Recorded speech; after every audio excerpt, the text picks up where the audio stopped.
बिस्मिल्लाहिर्रहमानिर्रहीम। मैं हूं अब्दुल्ला फारूक भट्टू और आज आप देख रहे हैं आपकी आज की बात।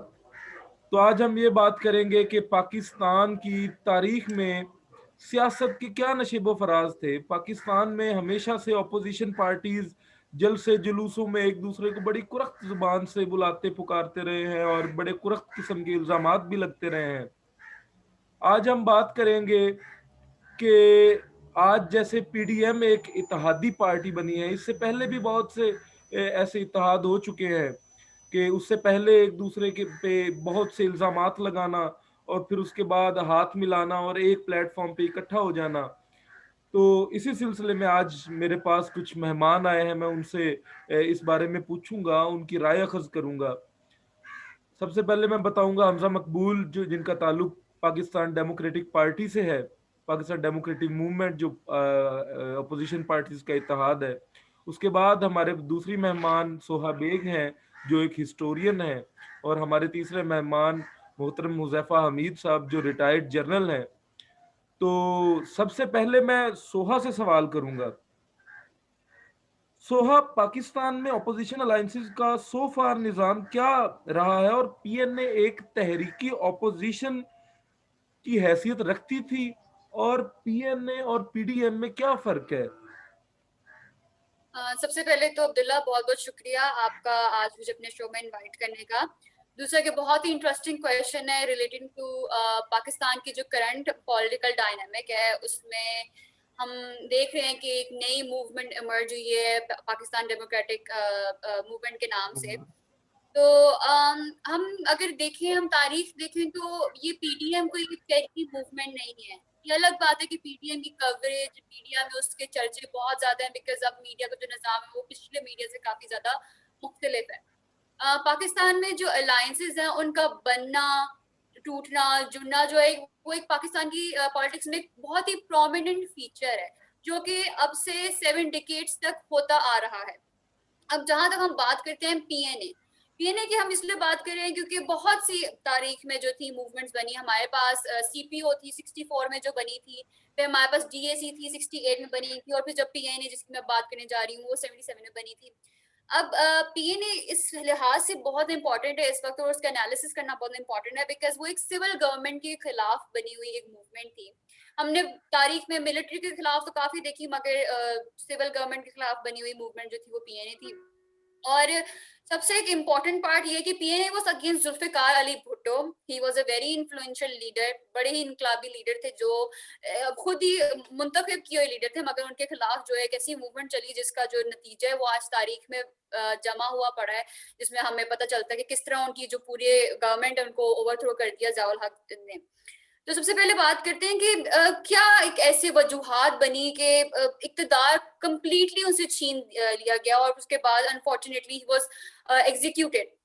सबसे पहले तो बात करते हैं कि जी भुट्टो साहब जो हैं वो पावर में आए जब हमने ईस्ट पाकिस्तान विंग जो है अपना, unfortunately we lost it, and in 1971 जो है भुट्टो जो है वो असेंबली में मेजोरिटी के साथ जो है वो मगरबी पाकिस्तान में उनकी गवर्नमेंट बनी। उसके बाद उनपे ऑल्दो लाइक वो गवर्नमेंट बन भी गई एंड ऑल दिस स्टफ, मगर फिर भी जो एक ईस्ट पाकिस्तान में जो डिस्क्रिमिनेशन का इल्जामात हैं वो उनके ऊपर हमेशा से लगे। उसके बाद ये कि उनके ऊपर एक एक अब्बास सितार साहब ने एक सुर्खी सी छोड़ी थी जिसका नाम था कि जी उधर तुम और इधर हम, जो कि लाइक उनके ऊपर एक तरह से एक तंज था कि शायद उन्हें जो है ईस्ट पाकिस्तान में डिस्क्रिमिनेशन हुई, how we lost our wing, it was something very unfortunate. खैर बाद में इस चीज की तरदीद भी कर दी गई कि ये भुट्टो साहब ने नहीं बोला था, हालांकि इस चीज का बड़ा ही एक क्रिटिसिज्म आया था। खैर moving on from this, Bhutto was a very popular leader, और इन टर्म्स ऑफ इनकलाब, इन टर्म्स ऑफ ज़राई इस्लाहत, in terms of labour policy, nationalisation, स्कूलों को कौमियाना करना, और उसके बाद ऑफ कोर्स हमारी 1973 की कॉन्स्टिट्यूशन ऑफ पाकिस्तान, जो कि हमें हमारे एक सिविल गवर्नमेंट के थ्रू मिली थी। तो ये हमने देखा कि 19 जैसे ही इमर्ज्ड, हिज गवर्नमेंट इमर्ज, तो काफी एक चेंजेस आ रहे थे, मगर nationalisation was something that took his government down, और वो मैं आपको एक्सप्लेन करती हूँ कैसे। फर्स्ट ऑफ ऑल तो हम बात करते हैं कि पीएनए, क्योंकि जाहिर सी बात है वो किसी इख्तिलाफ की वजह से फॉर्म हुई थी, उसकी बुनियाद किस तरह बन रही थी। तो पहली तो बुनियाद थी पॉलिटिकल रिप्रेशन। सबसे पहले हम देखते थे कि ऑपोजिशन में उस टाइम में जो भी कोई ऐसा लीडर जो उनके मुकाबले का या उनके बराबर खड़ा होता था, तो कुछ अरसे बाद या तो वो अबडक्ट हो जाता था, या तो वो उसका कुछ पता नहीं चलता था, और ये ऐसी कार्रवाइयां थी जिनने लोगों को सस्पेशन में डाला। उसके बाद सहाफ़त के लिए बड़ा ही टफ टाइम था, क्योंकि अगर आप देखें तो जर्नलिस्ट के खिलाफ भी जो है बड़ी ही कार्रवाइयाँ हुई, जिसमें बड़े ही इम्पोर्टेंट नाम थे हमारे पास। अल्ताफ गौहर थे, अल्ताफ हुसैन कुरैशी थे, मुजीबुर रहमान शामी थे, ऐसे-ऐसे जर्नलिस्ट को है जो जेलों में फेंके गए। और एक एक स्टेट सैंक्शन्ड मीडिया थी, जो कि आप अपनी गवर्नमेंट के खिलाफ कुछ नहीं कह सकते, जो कि आज हम पीटीआई में भी देख रहे हैं। उसके बाद बलूचिस्तान में किस तरह फौजियों को भेजा, किस तरह उधर नैब की हुकूमत को गिरा दिया गया, वो भी हमारे सामने था। तो जमहूरी इक़्तिदार से कुछ ऐसे हवाले के इनके कोई फैसले थे जो कि बहुत गलत थे। उसके बाद ज़ाहिर-सी बात है, फिर इसकी वज़ह से जो एक ऑपोज़िशन थी, वो एक शेप में आ रही थी। फिर उसके बाद जो नेशनलाइज़ेशन की मैंने आपसे बात की, अब नेशनलाइज़ेशन जो थी वो मार्केट पॉलिटिक्स के थ्रू जो है वो एक तबका जो था वो आपका हमारा खड़ा हुआ था। और उसमें ये हुआ था कि खास जो देखिए, आपने capital front foreign capital front जो है हमारा, बेसिकली उसको तो नेशनलाइज नहीं किया गया।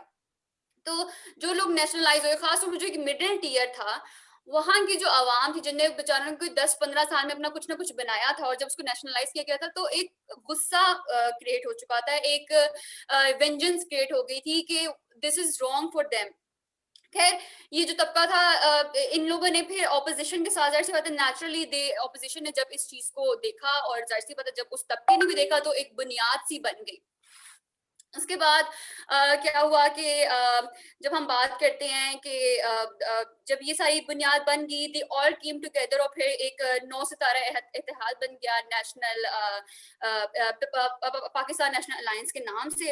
एंड उसके अंडर काफी ज्यादा प्रोटेस्ट हुए, काफी ज्यादा डिमांड्स हुई। और भुट्टो साहब ने अपने पॉलिटिक्स का जो रुझान है, उन्होंने देखा कि जहां माशरा रुझान कर रहा है, उनने उस चीजों को एब्जॉर्ब करने की भी कोशिश की, जिस तरह के उनका था कि शरिया लॉज आए जाएं, डेमोक्रेसी एंड ये सारी चीजें। तो उन लोगों ने उनने क्या किया कि उन्हें अल्कोहल पे बैन लगा दिया, नाइट क्लब्स बंद कर दिए। मतलब दे ट्राइड कि रिजेंटमेंट जितनी भी कम हो सकती है हम करें, मगर बिकॉज रिजेंटमेंट बहुत ज्यादा थी, तो रॉयट्स होना शुरू हो गए। अवाम भी बाहर निकल आई जो नेशनल अलायंस के साथ थी, और जो मैंने आपको एक स्पेसिफिक तबका जो मैंने मेंशन किया है, वो भी जो है काफी ज्यादा गुस्से में था।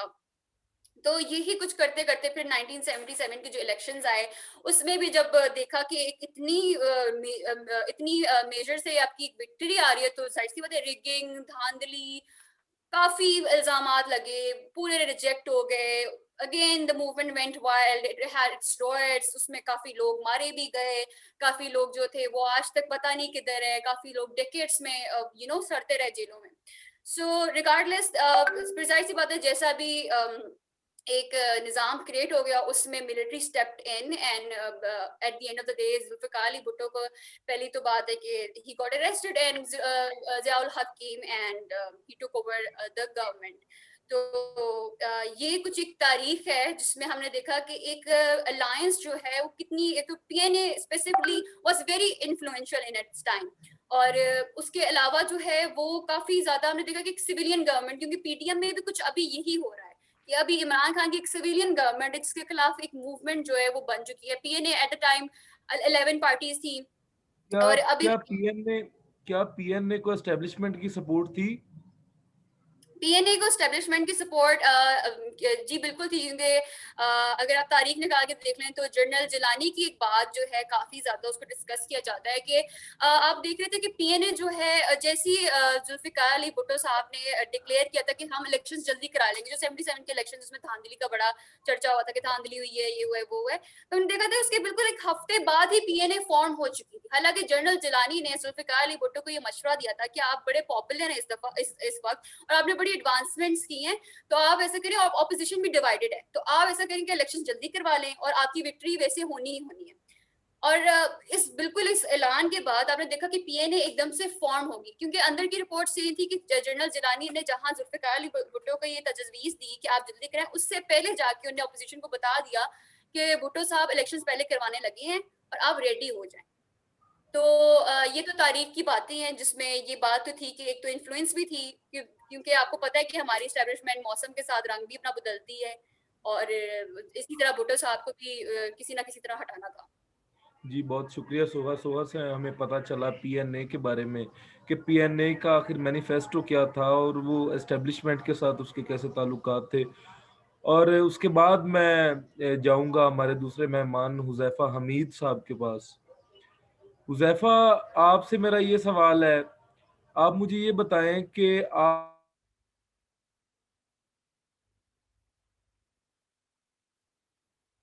आपका आप एक रिटायर आर्मी चीफ लगा था और उसके बाद पीएनए का कोलैबोरेशन आपके साथ हो गया था। तो आपका क्या कहना है इस बारे में कि वो मार्शल लॉ क्यों लगाया गया था? Thank you very much Abdullah, सबसे पहले कि आपने मुझे अपने शो में इनवाइट किया। देखें, जो तारीख सोहा ने बयान की है वो एक बड़ी जो हमें मतलब मिलती है वो एक पॉइंट ऑफ व्यू है एक हिस्टोरियंस का। लेकिन जो असल बात है वो जो आर्मी का पॉइंट ऑफ व्यू है वो किसी ने नहीं लिया आज तक।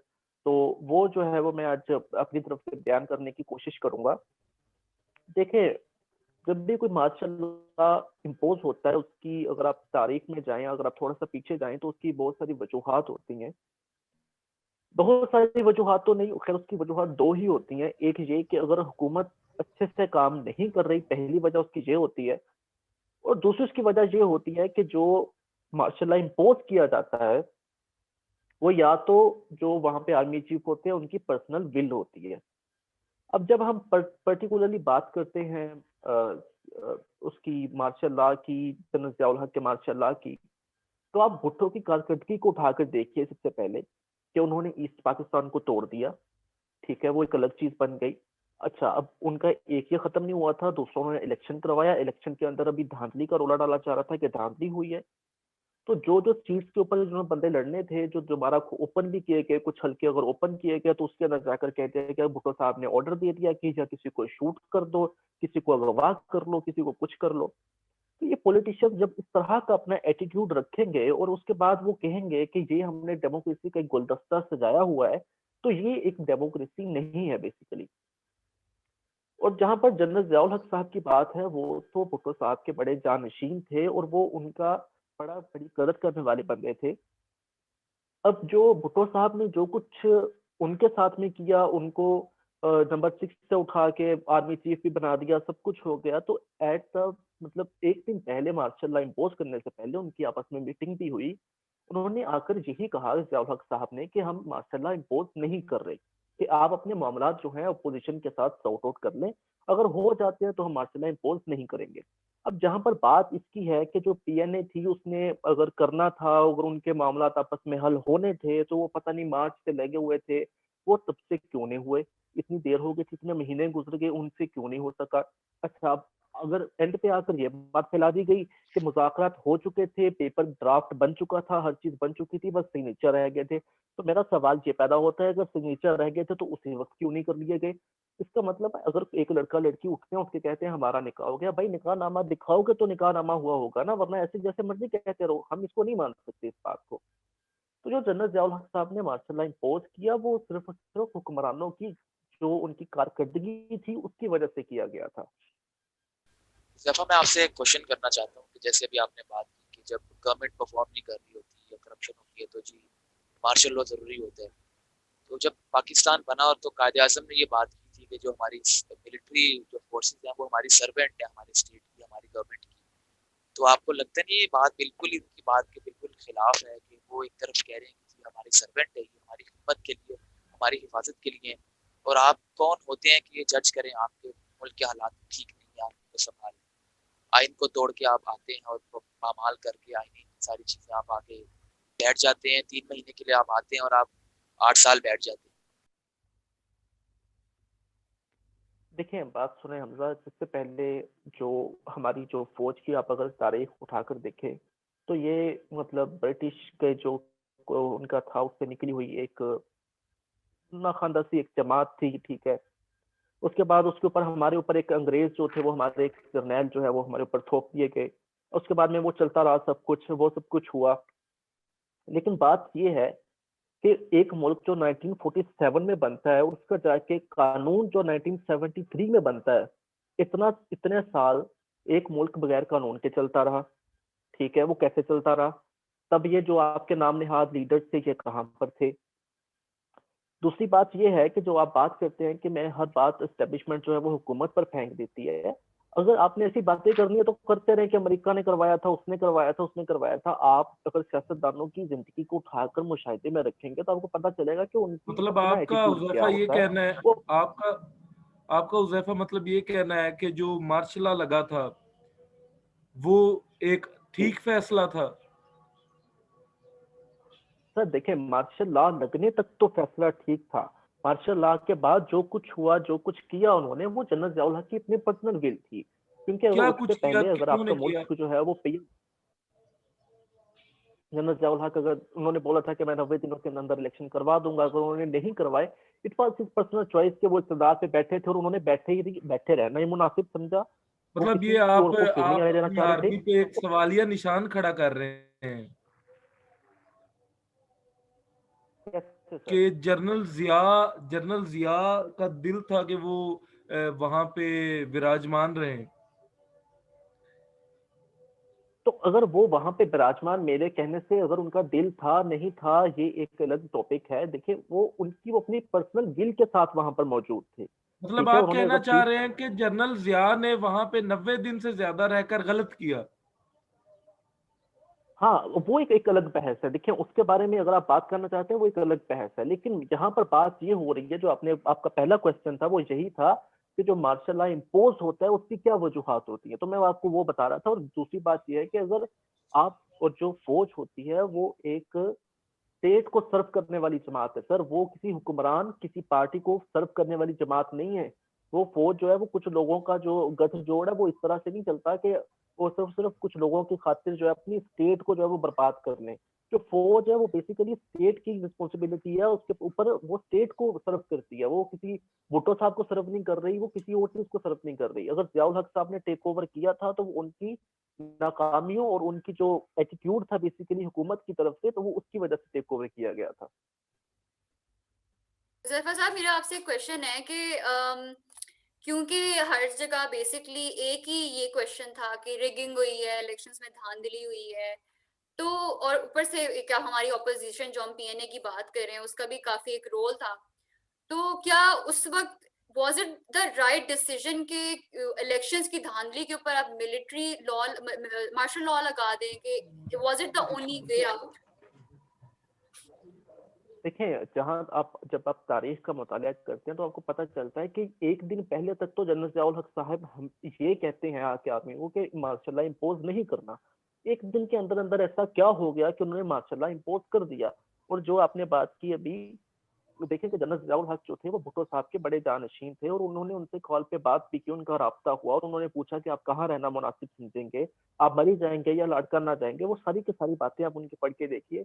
उन भुट्टो साहब को अंदाजा नहीं था कि क्या होने वाला है उनके साथ में। जो कुछ भी हुआ वो जनरल जियाउल हक की अपनी पर्सनल विल थी। अब उसके ऊपर आप ये डाल मतलब दें अमेरिका का उसके आशीर्वाद था। पीछे आर्मी, बाकी आर्मी जनरल जिया को सपोर्ट नहीं कर रही थी। सर, आप जनरल जियाउल हक जो है उस वक्त आर्मी चीफ है, वो अगर चाहते तो सारी आर्मी को बॉव डाउन करना पड़ना था। आपका मैं पर्सनल पॉइंट ऑफ व्यू जानना चाहता हूँ। आप मुझे ये बताएं कि क्या वो मार्शल लॉ ठीक था? सर, लगने की हद तक तो ठीक था वो। ठीक था वो मार्शल लॉ? जी, और जो लगने की हद तक जनरल वो ठीक जिया था। इतनी देर वहां पे विराजमान रहे वो भी ठीक था? देखिए, वो एक अलग बहस है, कितनी देर वो विराजमान रहे, उनको इतनी नहीं, देर मैं सिर्फ नहीं रहना आपसे आपका चाहिए था। पॉइंट ऑफ व्यू चाहता हूँ जैफर साहब। जी जी जी, वो मैं, देखिए, मैं उसको सही और गलत के जो पैराए में है वो मेरा जानना मेरा काम नहीं है। वो अगर सही था गलत था मैं वो आपका था जो पॉइंट ऑफ भी व्यू था। जानना चाह रहा हूँ जैफर साहब।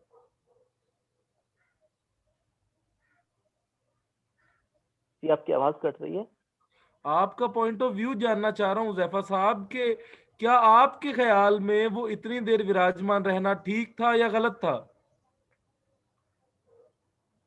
देखिए, इसके ऊपर अगर आप बहस करना चाहते हो तो बहस हो सकती है। बहस वो नहीं, उनका एक मैं अपना सिर्फ निजाम आपका था, वो पॉइंट ऑफ जो व्यू लेकर आपका आए जानना थे। चाह रहा हूँ।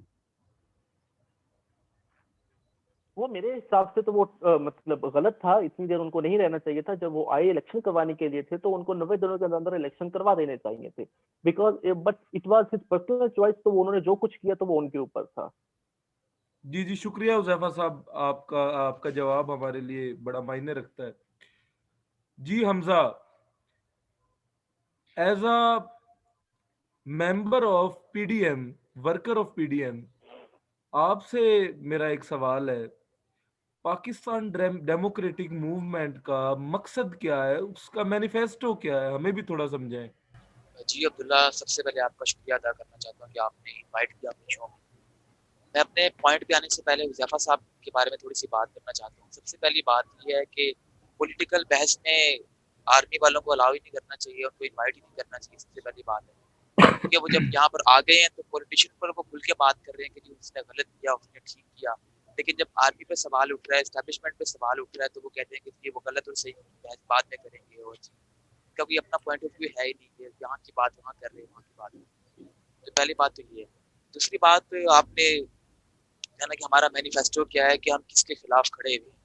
हम इस निज़ाम के खिलाफ खड़े हैं जहाँ पर आवाज़ उठाने वाले को गद्दार कहा जाता है, जहाँ पर जमहूरियत की आवाज़ जो बुलंद करता है उसको सजा दी जाती है, उसको हुकूमत से गिरा दिया जाता है। हम इस चीज़ के खिलाफ खड़े हैं कि जहाँ पर आम आदमी का जो वोट है उसको पैरों तले रोन दिया जाता है, और वहाँ पर हुक्मरान वो आ जाते हैं जिनको आवाम से बिल्कुल भी दिलचस्पी नहीं होती, उनका अपना एक इक़्तिदार की हवस होती है। हम इस चीज़ के खिलाफ खड़े हैं जहाँ पर नाअहली हो, जहाँ पर करप्शन हो, जहाँ पर झूठ हो, जहाँ पर फ़रेब हो, जहाँ पर सिर्फ अपोज़िशन के खिलाफ बात की जाए, अपोज़िशन के खिलाफ इंतकामी कार्रवाइयाँ की जाए। हम इस चीज़ के खिलाफ हैं। हम इस चीज़ के खिलाफ हैं कि जब मुल्क में तरक्की हो रही हो, जब मुल्क तरक्की कर रहा हो, सीपैक बन रहा हो, प्रोजेक्ट्स। हमजा, आपकी आवाज मुझे बड़ी कम आ रही है। जी, जी। हम इस चीज़ के खिलाफ हैं कि जब मुल्क में तरक्की चल रही हो, मुल्क में नए-नए मंसूबे आ रहे हों, तब हर दफ़ा अपने कठपुतलियों को आगे लेके आया जाए और उनको जो है मुल्क के साथ खिलवाड़ किया जाए। हम इस चीज़ के खिलाफ हैं, और हम डीप स्टेट का जो एक कॉन्सेप्ट है उसके खिलाफ हैं कि हुकूमत में कोई और होता है लेकिन उनको कोई और इन्फ्लुएंस कर रहा होता है, किसी और के डिसीजंस लिए जा रहे होते हैं। जैसे आजकल आप देखते हैं कि पाकिस्तान की खारजा पॉलिसी बिल्कुल नाकाम है। हुकूमत का बिल्कुल भी अपनी कोई नैरेटिव है ही नहीं। जो भी एस्टैब्लिशमेंट कहती है वो कर रहे होते हैं, और हम हुकूमत, हमारे जो वज़ीर-ए-आज़म साहब हैं, जो सिलेक्टेड वज़ीर-ए-आज़म हैं, वो साइन कर देते हैं, फैसले करते हैं, उनको पता ही नहीं कि उन्होंने किस चीज़ पे साइन किया है। तो वो हमजा, आपकी आवाज का इशू आ रहा है, आप अपना काइंडली माइक चेक करें। जी, जी, बिल्कुल। हेलो, अब आ रही है आपको आवाज़? जी आ रही है, लेकिन इतनी क्लियर नहीं है। जी, हेलो? जी जी। जी। तो हम इस सोच के खिलाफ बेसिकली खड़े हुए हैं, जो सोच ज़ालिमाना सोच है, जो फाशिज़्म को सपोर्ट करती है, जमहूरियत को जो ख़त्म करना चाहती है, मुल्क में जो है कोई भी आवाज़ ना उठा पाए, हम इस चीज़ के खिलाफ हैं।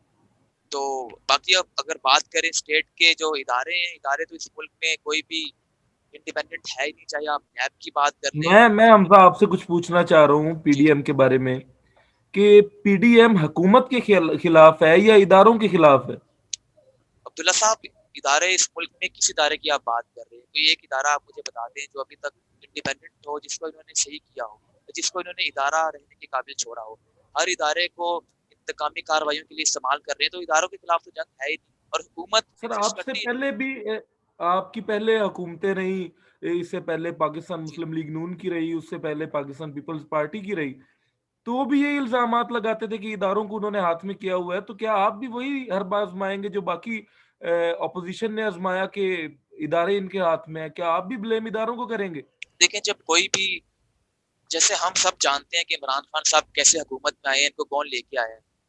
जब भी कोई फाशिस्ट जब अवाम के वोट पे डाका डाल के हुकूमत में आता है, तो वो अपनी हेजेमनी को बढ़ाने के लिए, हेजेमनी कायम करने के लिए इस तरह के ओछे हथकंडे अपनाता है, जिसमें वो इदारों को इस्तेमाल करता है, इदारों को इस्तेमाल करता है सियासी निकाम के लिए। जो भी इनके खिलाफ आवाज उठाता है उनको गद्दार इसका करार मतलब देता है। आप कह रहे हैं कि हर हुकूमत इदारों को इस्तेमाल करती है? ये आप कह सकते हैं कि जो भी हुकूमत अवाम का वोट लेके नहीं आती, वो हमेशा इदारों का सहारा लेके अवाम को। आपके ख्याल से पाकिस्तान मुस्लिम लीग नून और पाकिस्तान पीपल्स पार्टी अवाम का मैंडेट लेके आई थी? देखिए, जी बिल्कुल, आप देखें जो 2007 के इलेक्शन हुए थे, परवेज मुशर्रफ वहां पर हुक्मरान थे, और वो एक मिलिट्री के हुक्मरान थे, तो उस वक्त पॉसिबल नहीं था। वो तो खुद चाहते थे कि जी इलेक्शन साफ हो, ताकि कोई हुकूमत आगे ना आ पाए। वरना अब आप देखें जो नवाज शरीफ का वोट बैंक है पाकिस्तान में, आप देखें पाकिस्तान के आप कोने कोने में चले जाएं, वहां पर बच्चे से लेके बड़े तक नवाज शरीफ का मद्दाह है। और नवाज शरीफ ने जो पाकिस्तान को दिया है, नवाज शरीफ के दौर में पाकिस्तान में तरक्की हुई है। तो हम सब जानते हैं कि वोट बैंक किसका ज्यादा है। लेकिन मैं आपसे सवाल पूछना चाहूंगी कि जिस तरह आपने बोला कि इमरान खान को किस तरह मिलिट्री लेकर आई है, मगर 1985 में ज़ियाउल हक ने नहीं नवाज शरीफ को चीफ मिनिस्टर बनाया था पंजाब का, और फिर आगे से नवाज शरीफ फिर एक कॉमन एक है कि he is the product of establishment himself, और ये तो काफी बेसिकली मेन ऑब्जेक्टिव ज़ियाउल हक का तो नवाज शरीफ को पंजाब में लाने का यही था कि भुट्टो के खिलाफ जो फिर वो हम जो बाद में डिस्कस करेंगे MID के एक पैरेलल चलानी थी उन लोगों ने। तो ये तो आप जब मिलिट्री की बात करते हैं तो आपके नहीं ख्याल से आपकी अपनी जो फेलो पार्टीज हैं उधर भी कुछ ऐसे ही हिसाब किताब है? लेकिन तारीख में जो है ना हर चीज होती रही है, पॉलिटिक्स में हर चीज होती रही है, लेकिन बात उसमें मैं जाऊंगा नहीं। हम बात इस चीज पे करते हैं कि अगर हम तारीख में चीज होती है, आपकी हर बात चीज होती है, मतलब आप इमरान खान को क्रिटिसाइज करें मगर जब बात आपकी आई है तो आप कह रहे हैं कि तारीख में हर चीज अगर कोई लीडर खड़ा हो गया, देखिए चलो अगर आपकी बात मान लें कि नवाज शरीफ ने गलती की कि एस्टैब्लिशमेंट को कि वो साथ पलता रहा, लेकिन अगर एक टाइम पे आके उसको एहसास हो गया है कि फाइनली अब ये टाइम आ गया है कि जी अवाम का जो वोट है उसकी कदर की जाए, उसको अगर एहसास हो गया है तो हम क्यों ना उनका साथ दें, वो क्यों उनका दिस इज अ हिपोक्रेसी। मतलब इफ जब तक एस्टैब्लिशमेंट आपको फायदे दे रही थी तब एस्टैब्लिशमेंट अच्छी, मगर जब एस्टैब्लिशमेंट जो है अब इमरान खान के साथ है आपके बकौल, तो फिर एस्टैब्लिशमेंट बुरी। आप देखिए जब भी मियां नवाज शरीफ की हुकूमत गई है, चाहे वो ये इनको इस वक्त हटाया गया पनामा में, चाहे 1990 की 2 दफा उनको हटाया गया, हमेशा उनका इख्तलाफ ही एस्टैब्लिशमेंट से रहा है। उनको हमेशा एस्टैब्लिशमेंट ने निकाला है। जब भी उन्होंने बात की है कि लेकिन आप हमजा अभी थोड़ी देर पहले कह रहे थे कि हुकूमत बनती एस्टेब्लिशमेंट की सपोर्ट से है। जी तो फिर कैसे नवाज शरीफ साहब एस्टेब्लिशमेंट की सपोर्ट के बगैर आ गए? मैं इस बात की तरदीद नहीं कर रहा, उस वक्त उनको सपोर्ट थी, लेकिन उसके बाद आप देखें 90s में देखें जब बेनजीर के खिलाफ वो खड़े हुए थे। मतलब आप कहना चाह रहे हैं पाकिस्तान मुस्लिम लीग नून की जब हुकूमत आई तो एस्टेब्लिशमेंट उन्हें सपोर्ट कर रही थी, लेकिन उसके बाद एस्टेब्लिशमेंट ने सपोर्ट खत्म कर दी। जी, आप ये कह सकते हैं कि जब उन्होंने बात की कि सिविलियन बालादस्ती हो, इस मुल्क में अवाम के फैसले किए जाएं, तो उनको निकाल दिया गया। फिर उनको एहसास हुआ कि उनके पास सिर्फ यही रास्ता है कि वो अवाम के वोट के लिए लड़ें, और वो लड़ रहे हैं आपके लिए, आप देख रहे हैं। तो फिर वो मगर फिर जो आपका ये एक मुद्दा आपने खड़ा किया था कि जी इमरान खान आए हैं एस्टैब्लिशमेंट के, तो फिर आप किस तरह मतलब आज PMNN किस तरह एस्टैब्लिशमेंट पे वार कर सकती है और कह सकती है कि इलेक्टेड, जबकि खुद इनकी अपनी एक राइज जो थी वो ज़ियाउल हक के दौर में हुई थी। तो मुझे ये समझ नहीं आ रही कि आप लोग किस तरह पे क्यों स्टेट के इदारों पे आप हमला कर रहे हैं, क्यों आप अपनी हमारी आर्मी को बुरा कह रहे हैं, जबकि एक टाइम पे तो वो आपको सपोर्ट करी थी तब तो वो अच्छी थी। देखिए सोहा, जब मियां नवाज शरीफ की हुकूमत थी, चाहे आप पिछली हुकूमत देख लें, एटलीस्ट जो अपोजिशन थी उनके पास हक था कि वो एहतजाज करें, वो क्रिटिसाइज करें। लेकिन ये जो इमरान खान साहब हुकूमत में आ गए हैं, ये फिरौन बन के आए हुए हैं, और जो भी इनके खिलाफ बात करता है, चाहे वो ख्वाजा आसिफ हो, ख्वाजा साद रफीक हो, इसहाक डार हो, उनको उठा लिया जाता है। नैब बदमाशों की तरह आती है, उनको उठा के ले जाती है। आप खुद बताएं, अगर ये इतने ही मुल्क के साथ सच्चे हैं तो पेशावर में आप देखें PRT में करप्शन हुई है, इतने हर जगह करप्शन हो रही है, PTI का फॉरेन फंडिंग केस है, उनके फैसला क्यों नहीं आ रहा? तो ये एक एहतसाब सिर्फ अपोजिशन के लिए रख दिया गया। तो ये तो आप फर्क देखें ना कि अगर आप चलो आप आ गए हैं किसी के सपोर्ट के साथ, लेकिन आप दूसरों को हक तो दें कि वो आपके खिलाफ बात कर सकें। शुक्रिया हमजा साहब। मेरा दोबारा सवाल सोहा बेग से है। जी सोहा, आवाज आ रही है आपको मेरी? हाँ जी।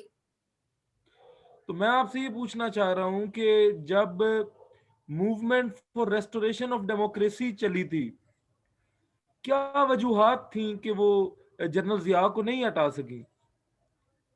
जैसे कि आप जानते हैं कि अगेन एक बड़ी, जिस तरह मैंने TNA के आपको बताया कि किस तरह ये तहरीक पूरी चली और ये तारीख में काफी अब मौजूद है। तो movement of restoration of democracy भी कुछ ऐसी थी, मगर वो जो थी वो एक मिलिट्री गवर्नमेंट के खिलाफ जो थी एक मूवमेंट थी।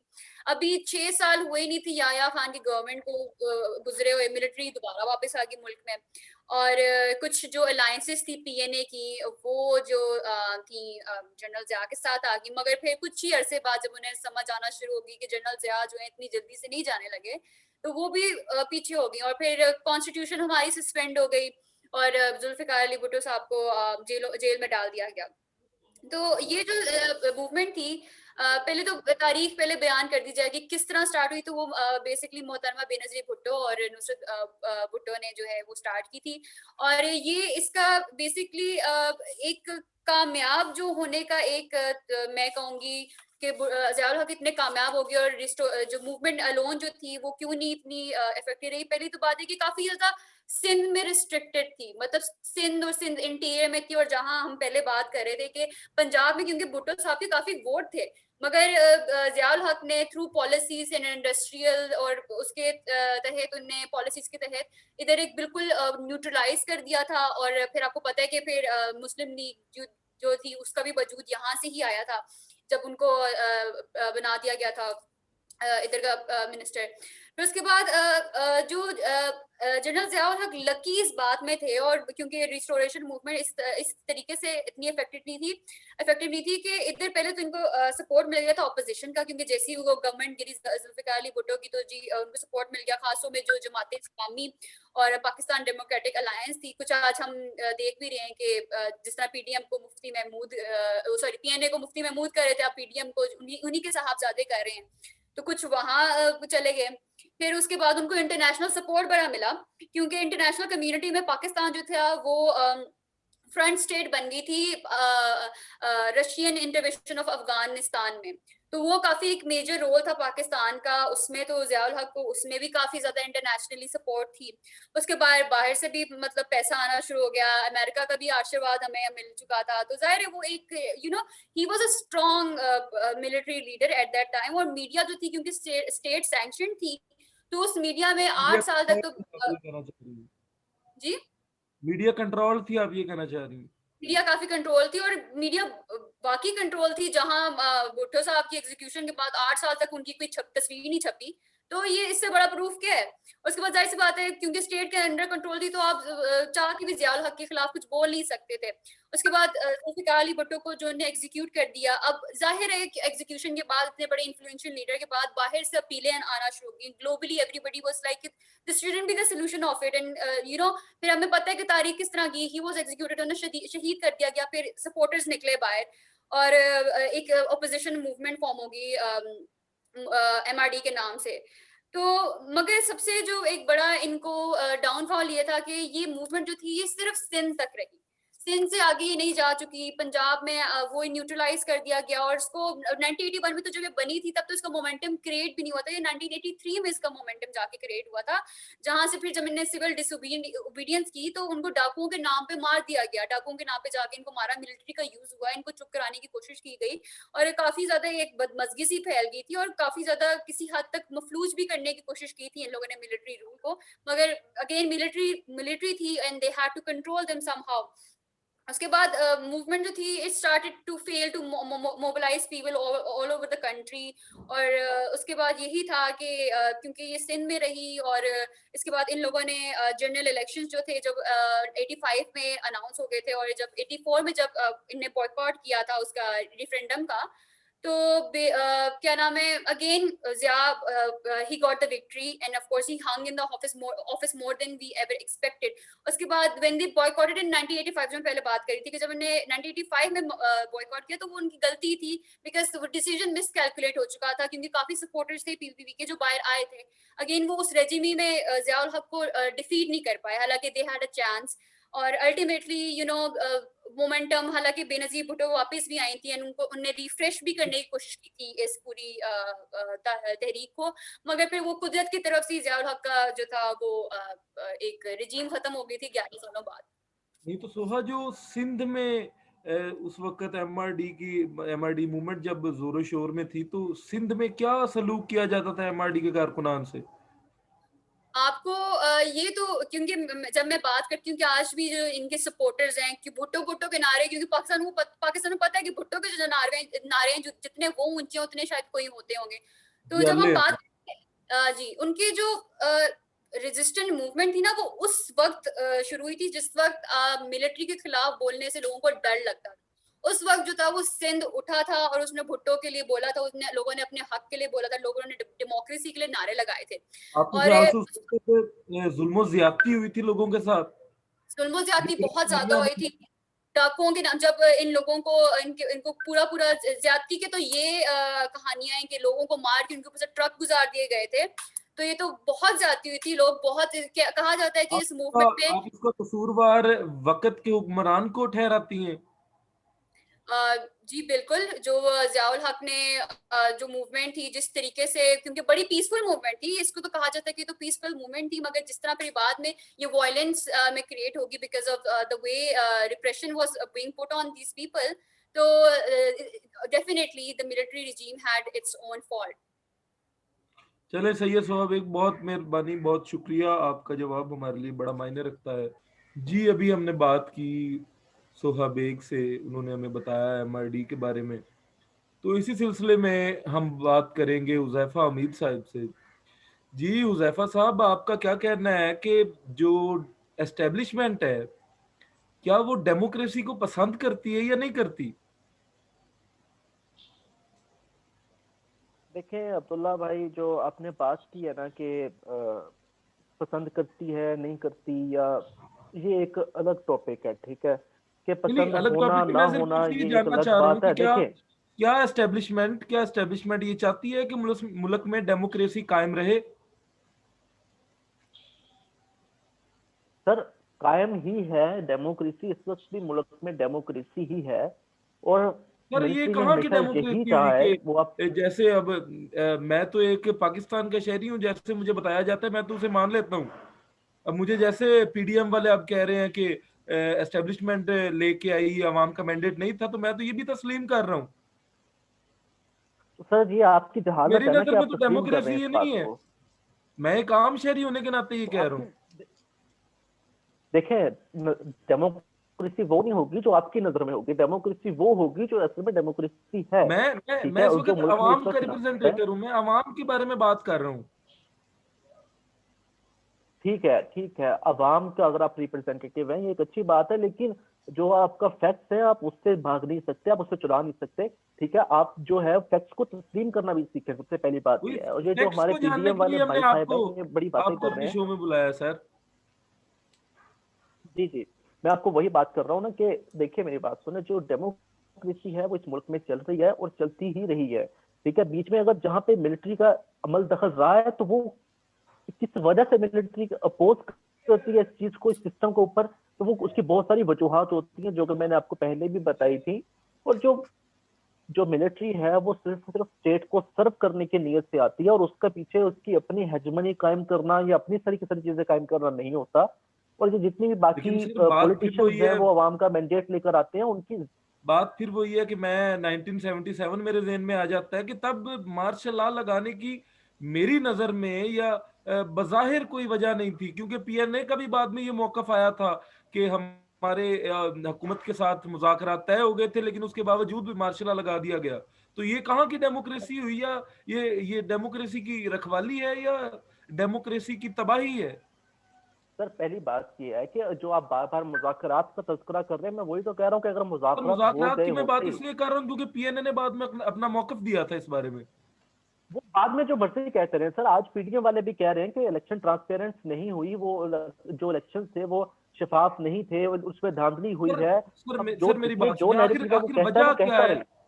आखिर वजह क्या है कि जो भी पार्टी आती है वो एस्टेब्लिशमेंट को निशाना बनाती है? एस्टेब्लिशमेंट को निशाना बनाने का मकसद ही क्या है? सर एस्टेब्लिशमेंट का एक बहुत बड़ा रोल रहा है इस पूरी पूरी तारीख के अंदर, एस्टेब्लिशमेंट मतलब ने इस आप मुल्क ये को कहना चाह चलाया रहे हैं भी कि है। हुकूमत और दूसरी हुकूमत बात बनाने ये में है कि जो एस्टेब्लिशमेंट का बड़ा लोग हैं रोल है? वो ये अपनी नाअहली को छुपाने के लिए अगले बंदे के ऊपर इल्जाम डाल देते हैं, कि फटाफट जो है वो इल्जाम डाला जाए, किसी फौज के ऊपर डाल देंगे, अमेरिका के ऊपर डाल वो देंगे। इल्जाम सिर्फ तो एस्टेब्लिशमेंट पे लगाते हैं सर। और ये सर आज से इल्जाम नहीं है, सिर्फ बड़े अरसे से एस्टेब्लिशमेंट पे होता नहीं जा लगता, रहा है। आखिर इल्जाम। कहीं ना कहीं आपको नहीं लगता कि एस्टेब्लिशमेंट का भी कोई हाथ है इसमें? एस्टेब्लिशमेंट का क्या हाथ है इसमें? सर वो मैं नहीं जानता, वो तो आपने बताना है, क्योंकि पार्टीज ये कहती हैं कि एस्टेब्लिशमेंट का हाथ है अंदर। मैं तो आपसे पूछ रहा हूँ। देखिए जो पार्टी पार्टीज जो कहती हैं कि अगर एस्टेब्लिशमेंट का हाथ है तो वो साबित करें इस चीज को कि एस्टेब्लिशमेंट का कहां पर हाथ है, क्या हाथ है। जी हमजा बताएं, साबित कर सकती है पीडीएम की क्या हाथ है एस्टेब्लिशमेंट के इसमें? अब्दुल्ला साहब, ये बात जो है ना बिल्कुल साबित करने की जरूरत नहीं है, वाज़ेह चीज नजर आ रही है 70 साल से जब से पाकिस्तान बना है। सबसे पहले आप देखें कि अयूब खान साहब आए, उन्होंने कानून को रोंद के अपने पैरों तले उन्होंने अपनी हुकूमत बना ली और फातिमा जना के खिलाफ धांधली की उन्होंने इलेक्शन में, जो आज तक तारीख की सबसे बुरी धांधली इसको माना जाता है। ठीक है, उसके अलावा फिर आप देखें जितनी भी तहरीकें चलती रही हैं, चाहे वो भुट्टो के खिलाफ हों और जितने भी लीडर्स के खिलाफ तहरीकें चली हैं, उस पर हमेशा एस्टैब्लिशमेंट ने हमेशा सपोर्ट किया है बिहाइंड द डोर। और जी हुज़ैफा साहब बताएं, आप इस बात में कितनी सदाकत है जो हमजा मकबूल साहब कह रहे हैं? सर मैं आपको बताऊं कि आर्मी के अंदर दो टर्म्स यूज होती हैं, एक होता है गुड कैप्टन और दूसरा होता है जो गुड कैप्टन होते हैं उनका काम ये होता है कि वो स्ट्रेटेजी वाइज अपने मुल्क का दिफा कैसे करना है वो उन सब चीजों को अच्छे से डील करते हैं। और जो दूसरा है वो उनके लेफ्टिनेंट्स होते हैं जिनका झुकाव, जो हुक्मरान है उनका झुकाव उन लेफ्टिनेंट्स की तरफ होता है। जब वो अपना झुकाव उन लेफ्टिनेंट्स की तरफ रखते हैं, जो जब हुक्मरान ही को जरूरत पड़ती है आर्मी की, जब वो खुद आर्मी के पास आकर झुकते हैं, क्या फिर जरूरत उसके अंदर पड़ती है सर एक हुक्मरान की? एक डेमोक्रेटिक कंट्री सर में ये क्या जरूरत है एक एक आमिर की, यही तो एक बात है ना सर हुज़ैफा साहब मेरी बात कि सुनिए। आप जो है प्राइम ना, जो हमारी जो फौज होती है किसी भी मुल्क की, उसका काम क्या होता है? स्टेट को सर्व करना। जहां पर भी स्टेट को जरूरत है, जहां पर सिक्योरिटी की जरूरत है, जहां पर जरूरत है कि सरहदों की हिफाजत की जाए, तो आपके पास ही हम आएंगे। आप हमारे नीचे काम करते हैं, आप हमारे मातहत हैं। लेकिन आप क्या तो करते हैं? तो सीधी आप बात जब ये भी, है आपका माइंडसेट ये है एस्टैब्लिशमेंट का, जब भी आपका माइंडसेट है कि हम हुक्मरान हैं, हम इस मुल्क के जागीरदार हैं, ठीक है, हम जाओ जो चाहे कर सकते हैं, जिसको चाहे पकड़ के उठा के घर से हमजा उठा के ले मकबूल जाए। आप ऑन अब रिकॉर्ड कह मुझे रहे हैं, मुझे बात करते हुए डर लग रहा है कि अगले ऑन लम्हे कैमरा मेरे कह घर रहे के हैं बाहर आप। ना एस्टैब्लिशमेंट आके मुझे उठा के ले जाए, मैं इतने खुल के बात नहीं कर पा रहा। तो आपने ये हालात बना दिए मुल्क के, 70 साल में आपने मुल्क को, आपने चूस लिया मुल्क को, सर। आपने कुछ नहीं अगर छोड़ा आप मुल्क के। आज़ादी की बात करते हैं तो आप आज़ाद हैं इस मुल्क में, अगर आप बात करने के लिए आज़ाद हैं तो आज यहाँ पर आप बैठे हुए हैं, हम लोग बैठ के बात कर रहे हैं। हमें ठीक है, ऐसी कोई हुज़ैफा बात नहीं साहब है कि हर आपको रोज उठा हर कर रोज ले खबरें जाएंगे आती कोई। है, कभी मतीउल्लाह जान को उठा लिया जाता है स्कूल के बाहर से, कभी किसी और सहाफी को उठा लिया जाता है, फिर कहा जाता है कि जी वो तो सैर के लिए निकले हुए थे। तो इस तरह के वाकयात हमें सुनने को मिलते हैं हर रोज। तो उनका कुछ तो सर इसमें सबूत आर्मी का होता क्या तो वो हाथ है मतीउल हुज़ैफा जान साहब? जो है ये वो असल करते सारी थे। उंगलियां, ये सारी उंगलियां आर्मी पे क्यों उठाई जाती हैं? सर ये अगर आपने इल्जाम ही फेंकना है तो किसी पर भी फेंकते रहे ना, इल्जाम का क्या बात है। अगर आप इल्जाम के ऊपर नहीं, अगर आप सबूत के तौर पर बात करेंगे तो हम देखेंगे। और देखें, अगर आप बात सुने, हुज़ैफा साहब आप भुट्टो मुझे एक साहब को बात का जरूरत जवाब पड़ती है, दीजिए। वो आर्मी को कैसे आप आप आ जाए, मुझे आगे आप आर्मी को इधर आप मुझे एक मिनी बात का मार्शल जवाब लगा दें। दीजिए। क्या हमारे यहाँ पे जब सबूत बिजली आपको, मार्शल नहीं सर करे? सबूत मट्टू मैं साहब मैं आपको मैं सर बताता हूँ। आपको एक क्वेश्चन फौज पूछना चाहता की सर हूँ। फौज की सर जो जरूरत मेरे आपको इल्म हर में जगह है, पर हुज़ैफा पड़ती है। साहब एक मिनट मेरी बात सुन लें। हुज़ैफा साहब जो आप सबूत की बात करें, जो एक चीज मेरे इल्म में जी है, जी 1977 में जब जी मार्शल लॉ लगा था, वो बगैर वजह के लगाया गया। कोई उसकी जी सच जी वजह नहीं थी मार्शल लॉ लगाने की। तो उससे पहले जो हुकूमत कायम हुई थी भुट्टो की, उसमें जी फिर हमजा साहब बताएं किसका रोल था? वो जी क्यों बनी थी हुकूमत? जी अब्दुल्ला साहब आपकी जब आवाज कट गई। एस्टेब्लिशमेंट नहीं हटाना था जी जी। तो वो हुकूमत क्यों बनी थी? देखिए अब्दुल्ला साहब, आप जैसे आप जानते हैं कि एस्टैब्लिशमेंट जो है ना, एक्सपेरिमेंट बड़े करने का उनको शौक है, एक्सपेरिमेंट करते हैं कि जी नए बंदे को मौका देते हैं। तो जब उनका दिल चाहता है, जब उनका मूड बदलता है, तो वो नई कठपुतली को ले आते हैं। और जब दिल करता है तब वो जो आवाम का वोट है उसकी कदर करते हैं थोड़े टाइम के लिए। आप मुझे हुज़ैफा साहब एक बात का जवाब दीजिए। जब मियां नवाज शरीफ साहब जो है इंडिया से ताल्लुकात बहाल कर रहे थे 1998 में, और अतुल बिहारी वाजपेयी लाहौर आए और बड़ा उनका एक अच्छे मीटिंग हुई, लेकिन आपने क्या किया? आपके जो परवेज मुशर्रफ साहब थे, उन्होंने वजीर आजम को बताए बगैर आपने कारगिल में जाके हमला कर दिया इंडिया पे, और वहां पर आपके जवान जो है बेचारे भूखे वो चीनी के चम्मच पे गुजारा करते रहे, कई कई दिनों भूखे वहां पर लड़ते रहे। और वहां पर कौन जिम्मेदार है उनकी? आज तक जो है ना, आपने अपनी गलती को माना नहीं है कि आपने एक प्राइम मिनिस्टर जो बैठा हुआ है, आपने उसको बताए बगैर इतनी बड़ी एक जंग छेड़ दी मुल्क के अंदर, और बाद में आपने सारा इल्जाम जो है एंड पे आके उसी पे डाल दिया है जिसने जंगबंदी करवाई, जिसने अच्छा आपको हुज़ैफा बचाया उस जंग साहब, से।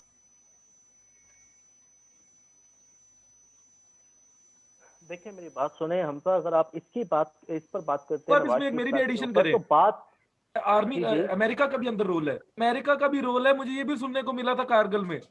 जी जी जी, बिल्कुल बिल्कुल। जी, जब देखिए भी मेरी बात सुने, पाकिस्तान को अगर आप जंग में धुंसा आप गया है। अमेरिका के ऊपर डाल दें या किसी के ऊपर भी डाल दें, ठीक है, ये ऐसी बातें नहीं होती। इस मुल्क के अंदर एक अपना जो आर्मी है वो इतनी पावरफुल है कि वो अपने जो डिसीजन जो है वो ले सकती है खुद। आप हुज़ैफ़ा हर साहब, बात अमेरिका पे आप ना डाला डिसीजन करें। मेकिंग की बात और कर रहे हैं, जिसमें एक बात कहना चाहता हूँ। आप कह रहे हैं कि जी वो मुल्क के वसी तरफ मुफाद में आते हैं हुकूमत में।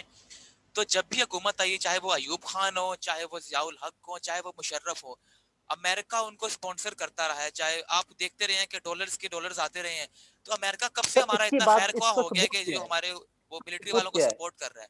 ठीक है, ऐसी हम उसके साहब बाद क्या पीएमएलएन देने दौर से में कुछ नहीं होता। अगर आप पाकिस्तान और सबूत अमेरिका पेश के करेंगे तो ताल्लुकात जो बात थे बनेगी। वो भी आपके सामने है, और उससे पहले के बाद भी वो भी आपके सामने है।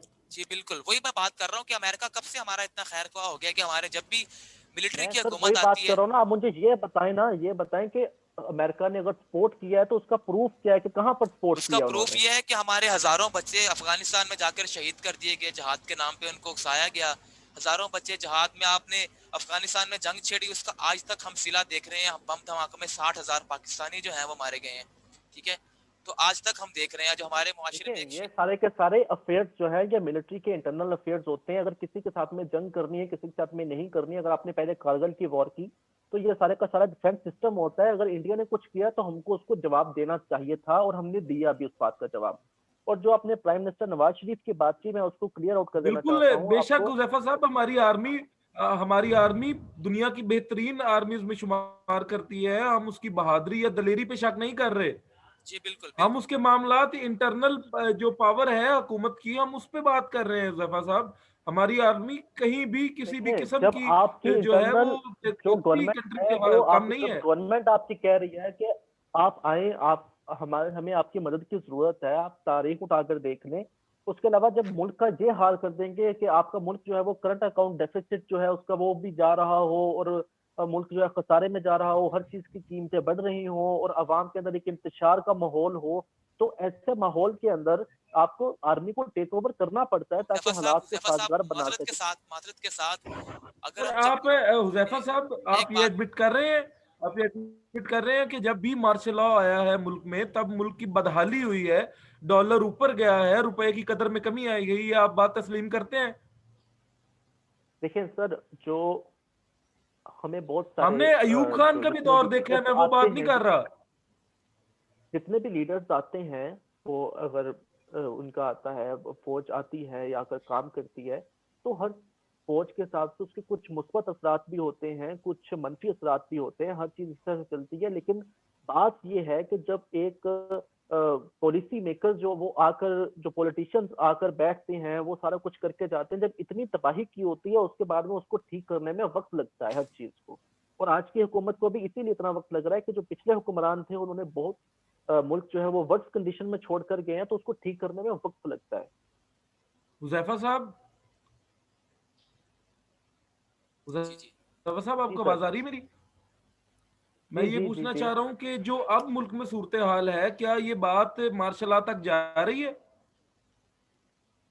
देखें, इसके बारे में तो कुछ कह नहीं सकते। और वैसे भी अभी एक इलेक्शन हुआ है, आपने एक प्राइम मिनिस्टर है लेकिन आपके पास, लेकिन ये लेकिन अवाम से आपके मैंडेट लेकर अंदाजे आया में है वो क्या सारे का सारा। क्या जो अब मुल्क की सूरत हाल है, आर्मी को टेक ओवर कर लेना चाहिए? क्यों कर लेना चाहिए सर? उसकी वजह नहीं है ना हमारे पास, क्यों कर ले आर्मी? बट्टू साहब, आर्मी को इस वक्त जरूरत नहीं है ना मार्शल लॉ की। ऑलरेडी लगा हुआ है, कठपुतली बैठी हुई है।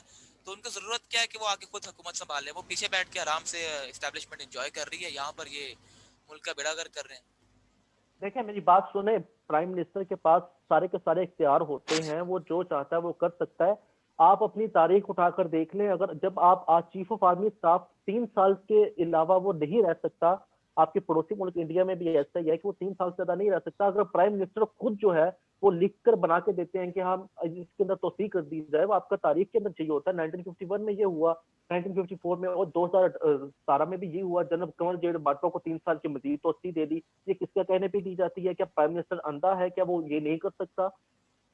जनाब, आपके क्या प्राइम वो मिनिस्टर अपने इख्तियारात में ये कहते मफलूज है? फिरते थे कि जी एक्सटेंशन नहीं मिलनी चाहिए, चाहे जंग मुल्क हालत जंग में हो ना, तो एक्सटेंशन नहीं मिलनी चाहिए, लेकिन वो अभी आपको पता है कि वो नीचे लगे हुए हैं तो उनको देनी पड़ रही है, एक्सटेंशन भी देनी पड़ रही है उनको, और उसके हर तरह साथ से उनको मुझे खुश करना हमजा पड़ की रहा है। बात से एक बात याद आ गई कि आप कह रहे थे सबूत, अगर एक आम अवाम होने के नाते मुझे सियासी तौर पे मैं कोई इतना मुझे इल्म नहीं है, लेकिन जो मुझे बताया जाता है, मैंने आपको पहले कहा, मैं वो तस्लीम कर लेता हूँ। आप मुझे ये बताएं कि मुझे ये बताया गया कि जो army chief general Qamar Javed Bajwa साहब थे, उनके टेन्योर में एक्सटेंशन हुई थी, वो किस जी वजह से करवाई गई, वो उसके पीछे आखिर क्या वजह थी? सर, वो उनके इंटरनल अफेयर्स होते हैं, वो भी गवर्नमेंट को पता होगा कि उन्होंने तोसी क्यों की। देखिए, इस सवाल का जवाब मेरे से नहीं देना बनता, इसका सवाल का जवाब जो है वो आप गवर्नमेंट से लें। ठीक है, भट्टू सर साहब, गवर्नमेंट आर्मी को ने नहीं इसका भट्टू की मैं वो साहब, क्या तोसी, जवाब या दूं? आर्मी ने जब अप्लाई नहीं किया गवर्नमेंट था कि तोसी दे हमें। हुजैफा जब साहब अपोजिशन आपकी, ये हुजैफा कह एक रही मिनट, है कि गवर्नमेंट अंडर है उसके एस्टेब्लिशमेंट के, तो गवर्नमेंट की क्या हैसियत है एस्टेब्लिशमेंट के आगे? मैं किस हैसियत से आपसे पूछूं? किसने कह दिया कि जो गवर्नमेंट है वो एस्टेब्लिशमेंट के अंडर है? हुजैफा साहब ये बात मुल्क के बच्चे बच्चे को मालूम है, तो इसमें कोई शक की बात ही नहीं है, छोटे बच्चे को भी पता है कि क्या चल रहा है मुल्क के इस अंदर। तरह से सर, इस तरह से हमजा साहिब इस तरह से कह देने से कुछ नहीं होता कि बच्चे बच्चे को मालूम है। बच्चे को आप एज अ प्रूफ पेश नहीं कर सकते, आप अपनी सोच, अपने गुमान को एज अ प्रूफ पेश नहीं कर सकते। अगर आपने बात करनी है तो हकीकत के ऊपर बात करें, फैक्ट्स के ऊपर बात करें आप। यहाँ पर सोहा बेग भी हमारे साथ मौजूद हैं, तो ये काफी जानती हैं हिस्ट्री के बारे में, ये आपको बता सकती हैं कि माजी में कहाँ कहाँ जो है ना हुकूमत प्रेशर में आई है, कहाँ पर एस्टेब्लिशमेंट ने कंट्रोल किया है, कहाँ पर उनके डिसीजंस को वैल्यू दी गई है, तो वो बेहतर जानती हैं मेरे ख्याल में। जी बिल्कुल हमजा, जहाँ एस्टेब्लिशमेंट की बात हो रही है तो हम मुस्लिम लीग नून को भी नहीं पीछे छोड़ सकते, और ना हम अब करंट गवर्नमेंट को भी नहीं पीछे छोड़ सकते। बात यह है कि एस्टेब्लिशमेंट का कुछ ये हिसाब किताब है कि जैसे मैंने पहले भी कहा कि भुट्टो साहब को भी शायद गिराना एक आपस में पॉलिटिक्स पार्टीज का काम नहीं था, ना उनकी इतनी थी जब तक मिलिट्री नहीं आ गई ऊपर।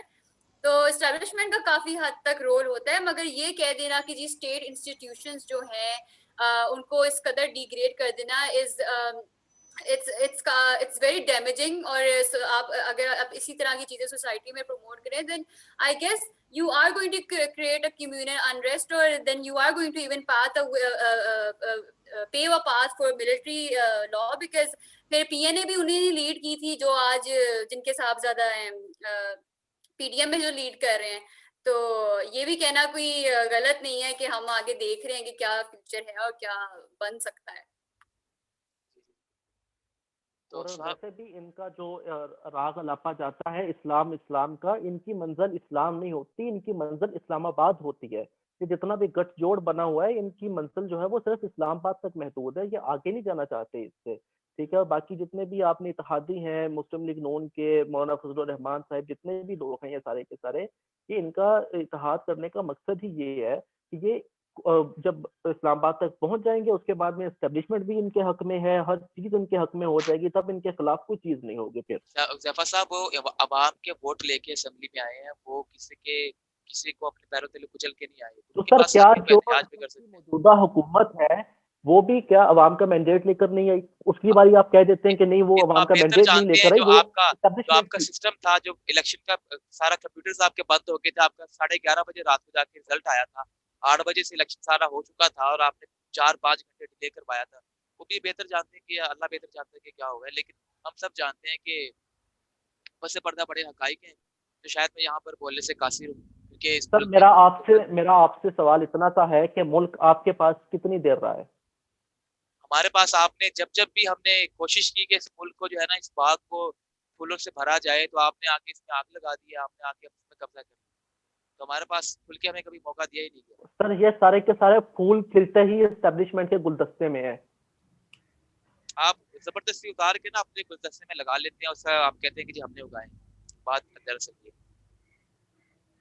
ये तो आपकी खैर खुश ख्याली है, आपका ये जो फहम इतना सा काम करता है, तो इसके बारे में जो बात चले करना वो एक अलग टॉपिक है। चले मैं उज़ैफा साहब, मैं हमजा से एक सवाल पूछूंगा। हमजा, आपको आवाज आ रही है मेरी? जी जी बिल्कुल, मुझे आपकी आवाज आ रही है। तो हमजा, आप मुझे ये बताएं कि पीडीएम जो मार्ज वजूद में आई है, वो बेसिकली उसे एंटी एस्टेब्लिशमेंट कह लें या एंटी गवर्नमेंट कह लें पार्टी, मुझे ये बताएं कि किस हद तक वो अपने मैनिफेस्टो में कामयाब हुई है। देखिए इसके तो आप नताइज देख ही रहे हैं किस तरीके से हुकूमती सफों में खलबली है, और आजकल आप देखते हैं कि बड़े-बड़े जो है ना, क्या हुकूमत आपके हथकंडों से घबरा रही है? बिल्कुल घबरा रही है। आप देखते हैं कि आजकल जो है ना बड़ी बौखलाहट का शिकार है हुकूमत। नए-नए जो है ना इनके जो नुमाइंदे आके प्रेस कॉन्फ्रेंस कर रहे होते हैं, क्योंकि हमें तो इनको एक्सपोज़ करने की ज़रूरत ही नहीं है। इनकी जो नाअहली है वो हमेशा अवाम के सामने हर 2 दिन बाद नए इनका कोई किस्सा खुल जाता है कि यहाँ पर भी नाअहली चल रही है, यहाँ पर भी नाअहली है। लेकिन इनको हमें एक्सपोज़ करने के लिए जो है ना इनको मेहनत करनी पड़ती है, इनको झूठे प्रोपेगेंडे करने पड़ते हैं सोशल मीडिया पे। तो वो आपके सामने बात गवाह है। सही, मतलब आप कह रहे हैं कि जिस मैनिफेस्टो को वो लेके आई थी, वो उसी मैनिफेस्टो को आगे लेके कंटिन्यू कर रही है जी, जी, पीडीएम बिल्कुल अपने देखिए और उसमें कोई पॉलिटिकल प्रोग्रेस भी हुई है? कोई देखिए प्रोग्रेस हुई है उसमें? अब्दुल्ला साहब, जब पॉलिटिकल पार्टीज जब इस सर तरीके से, मेरे नजदीक पीडीएम का मैनिफेस्टो सिर्फ और सिर्फ फौज को तनकीद करना है, इसके अलावा पीडीएम का मैनिफेस्टो कुछ भी नहीं है। देखिए हम पाकिस्तान की जो अफवाज है उनकी कदर करते हैं, उनके शहीदों के हम सलाम पेश करते हैं, लेकिन जो ऊपर बैठ के जो कंट्रोल कर रहे थे, अगर वो गलत कर रहे हैं तो हमारा फर्ज बनता है कि हम उन पे अच्छी तनकीद करें, ठीक है। और इंशाल्लाह आप देखेंगे कि अगले चंद हफ्तों में मुल्क में इंशाल्लाह तब्दीली आएगी, और बाकी जो पॉलिटिकल सिस्टम होते हैं उनमें देखिए इख्तिलाफ राय हो जाता है, पीपल्स पार्टी है, नून लीग है, उनके डिसीजन मेकिंग में थोड़ा सा डिफरेंस हो सकता है, लेकिन जो हमारा नैरेटिव जो मेन गोल है वो है कि इस मुल्क को, जो इस लोगों के जो वोट है, जो लोग वोट करते हैं, उसको इज्जत दी जाए। देखिए हमजा देखिए हमजा, हमारी तो दुआएं हैं। अगर आपका मंशूर, अगर आप सच्चे दिल से यही चाहते हैं कि पाकिस्तान की फलाह बहबूद में इजाफा हो, पाकिस्तान तरक्की करे, तो हम बिल्कुल ये दुआ करेंगे कि जो भी हमारे हक में बेहतर होगा हम उसे वोट करें, हम उसके लिए दुआ करें। जी बिल्कुल। तो बेस्ट ऑफ लक हमजा मकबूल। जी इंशाल्लाह आप देखेंगे इंशाल्लाह। सोहा, आपको आवाज आ रही है मेरी? आपकी मुझे नहीं आ रही। अब आ रही है आपको आवाज? जी अब आ रही है। अच्छा सोहा, आप मुझे ये बताएं कि आपने अभी एज अ हिस्टोरियन आपने मुझे पहले बताया कि एमआरडी के बारे में जो भी मामला थे, और आप जैसे पीडीएम है, अब मुझे ये बताएं कहीं ना कहीं आपको इमरान खान भुट्टो से रिलेटेबल तो नहीं नजर आ रहा? जैसे उस वक्त भुट्टो में पीएनए की बात कर रहा हूँ, जैसे ऑपोजिशन के साथ जो रवैया रखा गया था, भुट्टो ने जो रखा था, उसी तरह क्या इमरान खान रख रहे हैं या उससे कोई मुख्तलिफ है? तो किस तरह मुख्तलिफ? देखिए पीएनए क्योंकि एक बिल्कुल डिफरेंट तहरीक थी और कुछ उसके ऊपर कोई इन्फ्लुएंसेस भी फॉरेन डिफरेंट थे, और जिस तरह भुट्टो साहब ने उसके साथ डील किया था, वो मैं कहीं ना कहीं कहूंगी कि हाँ, after you analyse the situation you can see, but उस वक्त बातचीत और डायलॉग्स में कहीं ना कहीं यकीन रखा जाता भी था, और कहीं ना कहीं डायलॉग्स हुए भी थे जिसकी वजह से फिर वो आज हम पढ़ते हैं तो फिर एकदम से जब मिलिट्री लॉ लग गया, एक डिस्कशन हुई थी। जहां तक हम इमरान खान की बात करते हैं, there is always this stands by him कि we are ready for dialogues, हमने ऑपोजिशन के साथ एक टेबल पे बैठ के बात करनी है, मगर जब बात करने की बात आती है तो फिर कमर जावेद बाजवा जो है वो आगे आ जाते हैं, और उस तरह से आप कभी आप बात। मुझे आप मुझे ये बताएं कि इमरान खान का पीडीएम के साथ क्या रवैया, आपका क्या एनालिसिस है इसमें? So far what I am seeing is right now कि इमरान खान जब आए थे तो वो एक प्रॉमिस करके आए थे कि वो रूल ऑफ लॉ एस्टेब्लिश करेंगे और वो एक गुड गवर्नेंस लेकर आएंगे, मगर जो हम अभी शुरू अब देख रहे हैं, जितना भी टाइम गुजर गया है, तो यहाँ नैब के जरिए, जैसे हमजा ने मेंशन किया, कि हमने देखा है कि क्वेश्चनेबल अमाउंट ऑफ जो है ना ऑपोजिशन के ऊपर एक टारगेटिंग होना शुरू हो गई, जो कि हमने भुट्टो साहब की भी जमाने में कार्रवाइयां देखी थी ऑपोजिशन के साथ, मगर यहाँ ये नैब के नाम पे जरा कार्रवाइयां हो रही हैं, और आप देख रहे हैं कि अभी तो अब हमजा, एक मिनट सुहा, मुझे एक मिनट का टाइम दे। हमजा, आप मुझे ये बताएं जी कि जी जैसे अब सुहा कह रही हैं कि नैब से उन्होंने बंदे पकड़वाए थे, तो बिल्कुल। नैब का एस्टेब्लिशमेंट से फिर क्या लेन देन था? देखिए आप आपको पता ही है कि नैब जो है किसके कंट्रोल वो में एक है, गौर और किसके इशारों पे नैब नाच रही है, आपको सब पता है। और ये नंगा नाच चल रहा है, और कोई भी रोकने वाला नहीं है, कोई बात करने वाला नहीं। और आप देखें कि नैब के, एक बात सर मैं कहना चाहता हूँ, नैब एक नैब के आजाद इदारा है। 90% केसेस फेक नैब होते हैं, नैब 90% नैब अगर एक केसेस को आजाद साबित गवर्नमेंट नहीं के कर इदारा अंडर है। पाई है, आज तक। अगर नैब गवर्नमेंट के अंडर है, तो नवाज शरीफ दौर में उन्होंने क्यों नहीं उसको रोका? वो अपनी हुकूमत खुद क्यों नैब गिराई उन्होंने? मैंने बात की, नैब गवर्नमेंट अंडर नहीं है। नैब को आपको पता कौन चला रहा है? ये बसे पर्दा जो खलाई मखलूक है वो चला रही है नैब को, और आप देखते हैं कि जाली केसेस आप ये बनाने कहना और चाह रहे हैं कि देखिए नैब जो सर, बस इदारा मुझे है वो गवर्नमेंट के अंडर लगता है नहीं कि है? जी वो जो इस्टेब्लिशमेंट ये के अंडर है। हर चीज एस्टेब्लिशमेंट के पल्ले में डालेंगे ये। जी, देखा मैंने आपसे पहले कहा था ये हर चीज़ एस्टेब्लिशमेंट के पल्ले में डालेंगे, सर ऐसा नहीं है। वो एक आज़ाद इदारा है, वो अपने फैसले खुद करता है। अगर आपके दौर में भी वो था, तो अब अगर आपके दौर में था तो वो तब किसके अंडर था वो? देखिए तब आप उसके ऊपर साहब, तहकीकात कर पाकिस्तान का लेते, तब आप कॉन्स्टिट्यूशन उसको ये खत्म कहता है कर कि देते। नैब एक आजाद इदारा है, पाकिस्तान के हर आइन को, बंदा वहां पे जवाबदेह है। जी जी, अगर आप मुझे बताएं, अगर हम कॉन्स्टिट्यूशन ऑफ पाकिस्तान को माने तो हमें तो ये नजर आता है कि नैब एक आजाद इदारा है। अगर आप आप ये लेकिन अब्दुल्ला साहब आप देखें कि नैब जो है सारा फोकस नैब का सिर्फ पंजाब के अंदर है। नैब का सारा फोकस नून लीग को पकड़ने में, कहाँ पे पेशावर में करप्शन चल रही है वहां पर कोई आवाज उठाने वाला नहीं है, वहां पर अरबों की करप्शन चल रही है, वहां पर स्टे ऑर्डर दिए अब गए आप हैं। मेरी बात सुने, अब आप कह रहे हैं कि नून लीग के जो पंजाब में वर्कर हैं, नून लीग का वोट बैंक खत्म करने के लिए पंजाब में नेशनल अकाउंटेबिलिटी ब्यूरो काम कर रहा है पंजाब में ज्यादा। बिल्कुल बिल्कुल, उन लोगों को जिसके अब खिलाफ आप भी, मुझे ये बताएं अब आप मुझे ये बताएं कि सिंध का जो जियाला था पंजाब में, वो कैसे खत्म हो गया था फिर? देखिए ये आपकी आवाज कट रही है। हेलो। मैं आवाज आ रही है आपको? जी जी। मैं ये कह रहा हूँ, आप मुझे ये बताएं फिर, पाकिस्तान पीपल्स पार्टी का जो वोट बैंक था पंजाब में, वो भी क्या नैब ने खत्म देखिए, किया था?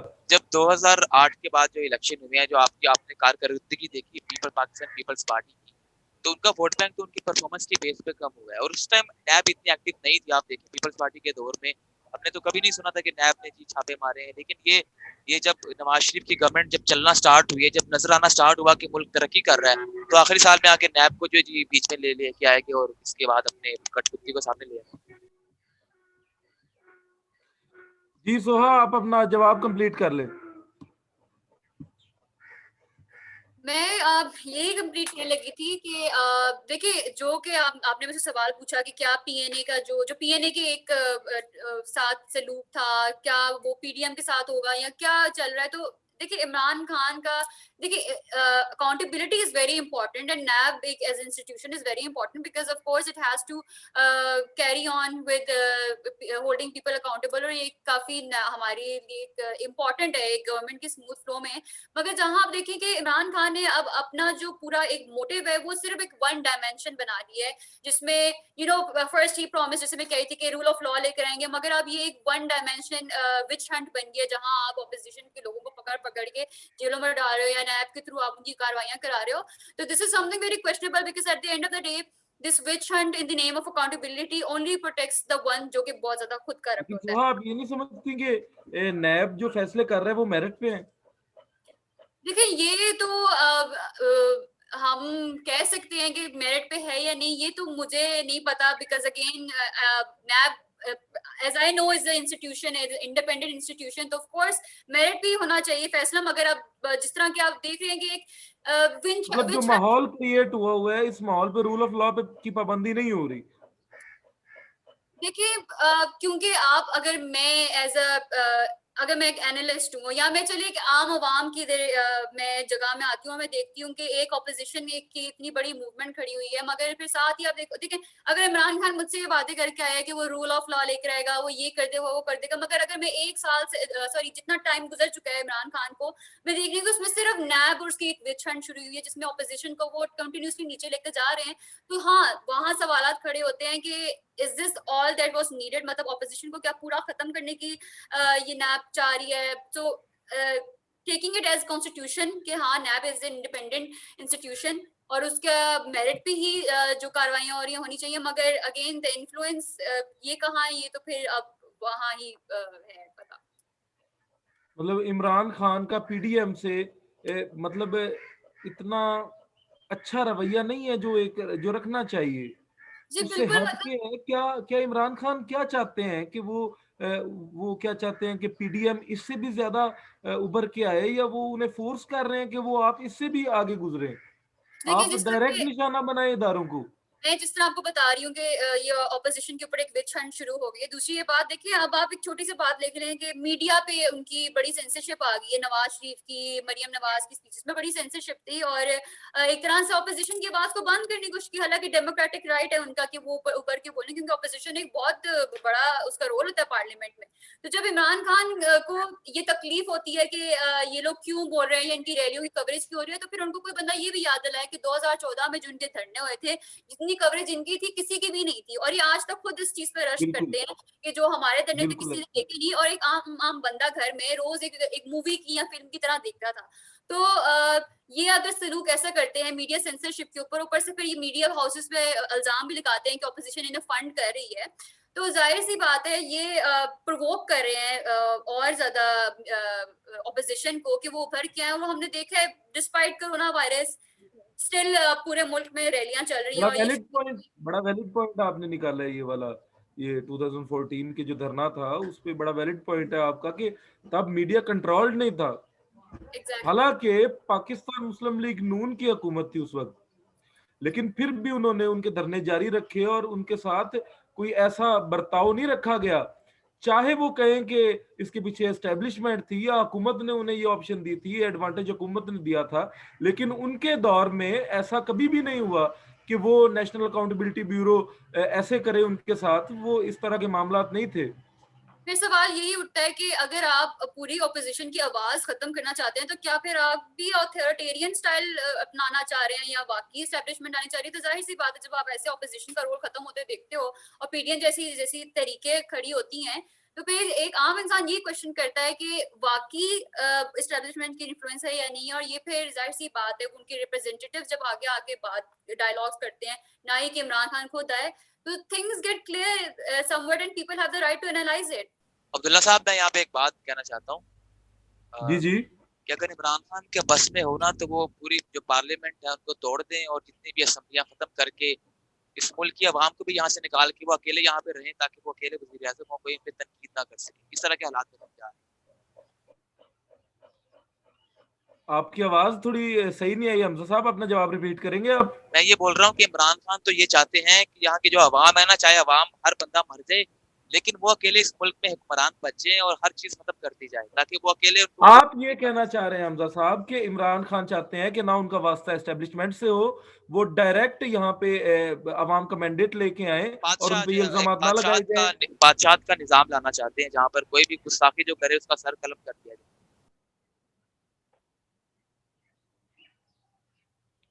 मतलब मैं आपको कुछ कहना चाह रहा हूँ हमजा साहब, आप ये कहना चाह रहे हैं कि जो इमरान खान है बेसिकली उनका वो एस्टेब्लिशमेंट से पीछे हैं। वो कह रहे हैं कि मेरा एस्टेब्लिशमेंट से कोई ताल्लुक नहीं है और मैं यहाँ पे एक अवाम का मैंडेट लेके ऊपर आया हूँ। क्या ऐसा आप कहना चाह रहे हैं नहीं नहीं नहीं नहीं, आप ये कि तो इमरान लगता खान अवाम का मैंडेट लेके आए हैं? आप तो लग रहा है कि मुझे मजाक कर रहे हैं मेरे साथ।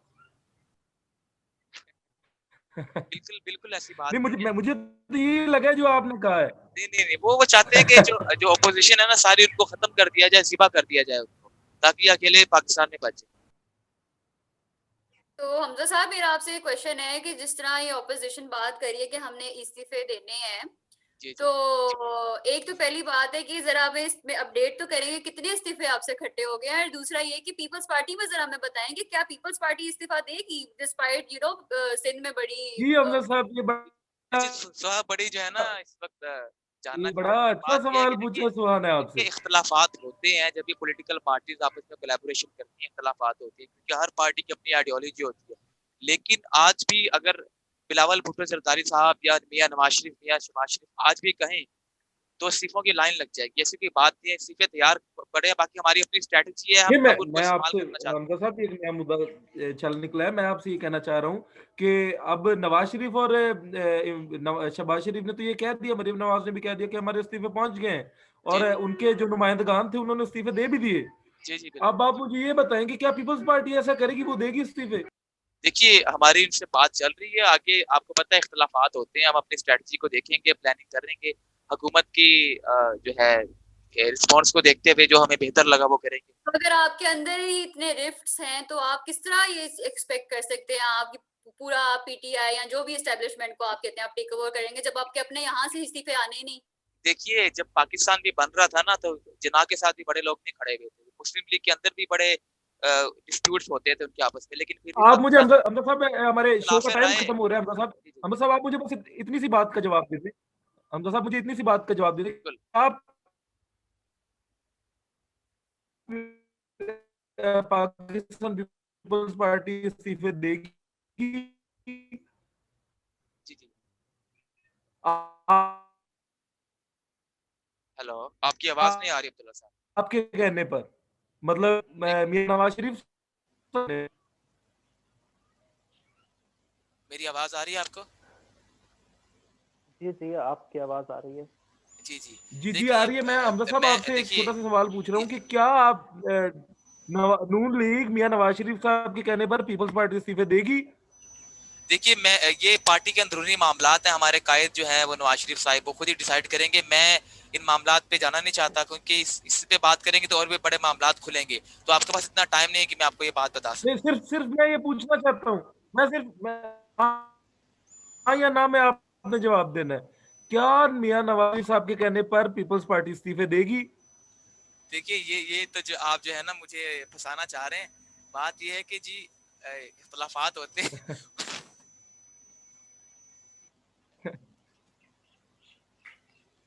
जी, चले चले चले, मैं समझ गया हूँ आपका जवाब। बहुत बहुत शुक्रिया तमाम मेहमानों का। सोहा बेग, आपका बहुत शुक्रिया। हमजा मकबूल, हुज़ैफा हमीद, आपका बहुत शुक्रिया। आपने अपना वक्त निकाला, हमारे शो में आए।